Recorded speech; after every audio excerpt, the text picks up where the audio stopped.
Kailan pa, mga kapatid, kailan pa natin ibibigay yung buhay po natin at lakas sa Panginoon?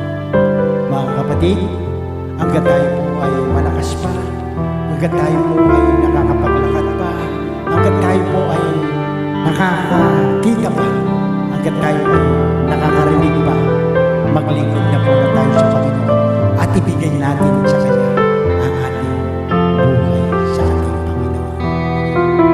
Sa aklat po ng mga ngaral, Kapitulo 12, versikulo 1 hanggang 5, ganito po ang sinasabi: alalahanin mo ang lumikha sa iyo sa panahon ng iyong kabataan, bago dumating ang mga araw at taon na puno ng kaguluhan.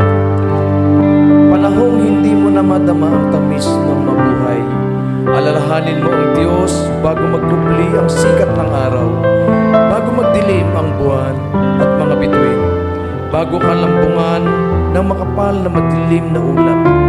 Alalahanin mo siya bago humina ang iyong katawan, bago humina ang iyong mga bisig, bago mawala ang lakas ng iyong mga tuhod. Alalahanin mo siya bago magbungi ang iyong mga ngipin at bago lumabo ang iyong mga mata.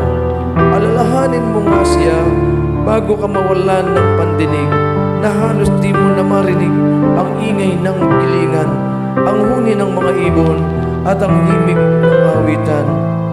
Alalahanin mo siya bago dumating ang panahon na katakutan mong umakyat sa itaas, bago dumating ang panahon na hindi ka makalakad na mag-isa, bago pumuti ang iyong buhok at lipasan ng pagnanasang sumiping sa minamahal. Darating ang araw na tayo'y lilipat, palagihang nating tahanan, at makikitang naglilisaw sa lansangan ang mga nananangis.